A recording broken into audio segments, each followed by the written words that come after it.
Hey there, it's Catherine from the Aberdeen Area Convention and Visitors Bureau. I am here at the Village Bowl because this is where the 2024 Special Olympics State Bowling Tournament is taking place this weekend. We're super excited to welcome all of the bowlers and their families to Aberdeen for this weekend. It's always a busy weekend, so welcome bowlers from across the state to Aberdeen and the Village Bowl for the bowling tournament this weekend. And Halloween is on Thursday, so there's a ton of fun Halloween events happening yet here in Aberdeen, including Trick or Treat on Main Street. That is where the Convention and Visitors Bureau will be. We will be handing out candy as part of that. So come with your costume, come get a piece of candy and say hi. Otherwise, there's a ton of other trick or treats and trunk or treats. You can check out all those great events at visitaberdeensd.com/Halloween-2024. There's even a couple of events on Saturday after Halloween in honor of Halloween, so check those out as well.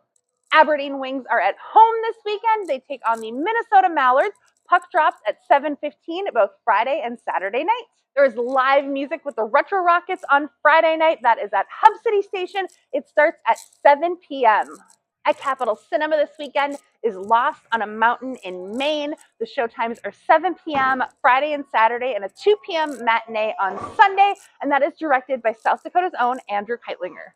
If you want more information about these and any other events, make sure to head to AberdeenAreaEvents.com. That is where we keep our big calendar of events. There are things going on throughout the holiday season coming up here. It's only a few weeks away at this point. We're super excited about that. So if you have any holiday events, make sure you submit them to AberdeenAreaEvents.com. There's a big orange submit button.